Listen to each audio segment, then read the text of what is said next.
I also want to speak to you a bit about the fact that, we both come from Bombay. And when you step out in Bombay, there is no escaping Jahnvi Kapoor, at least if you pop up on social media. Delhi obviously is a very different ballgame altogether. But the minute you open Instagram, and just for anybody sitting here in the audience, when they start seeing photographers chasing you, you also need to be courteous enough. You also need to be polite enough. You also need to know that they're doing their job. And then you also need to find the balance of drawing that line to know where that too much could probably transgress into your personal space. Over the last few years, how have you mastered this art of balancing the sanctity of your personal space? Because that truly is a wit that you can't learn somewhere.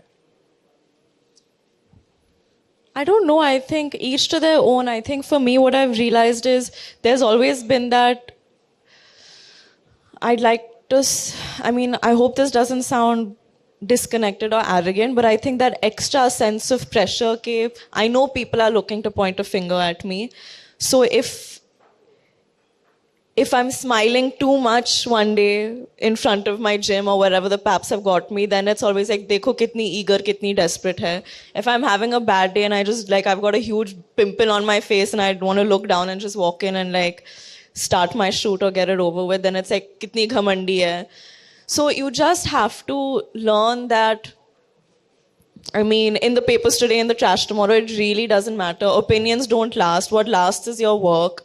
What lasts is what you think of yourself. So all of these things are non-tangible. So I take it for what it is. It's great that I'm getting attention. Everyone loves attention.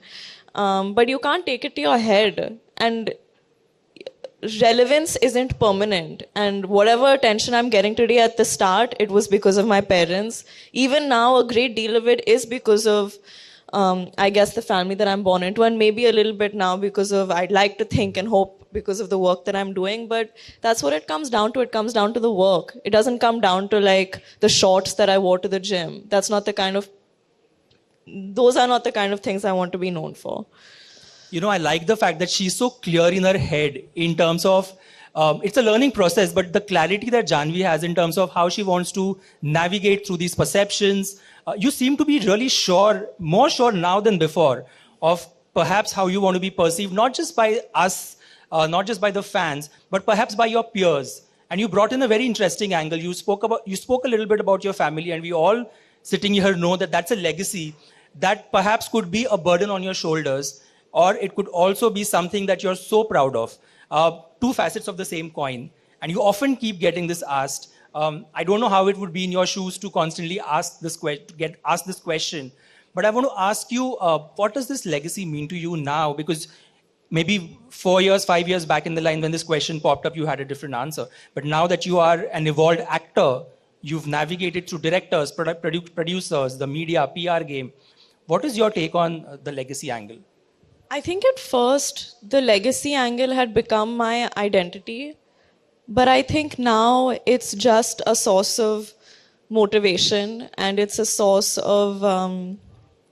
I'm just very grateful to it. I think I reached a point in my life where I was just so tired of being apologetic about it, this is my lineage. This is the family that I'm born into. This is the work that they've done. Why should I not be ashamed of it, but why should I let it take away from who I am? It is what it is now. And I'm thankful and I'm grateful. I've gotten so much in life because of it, but I will work harder to do justice to it.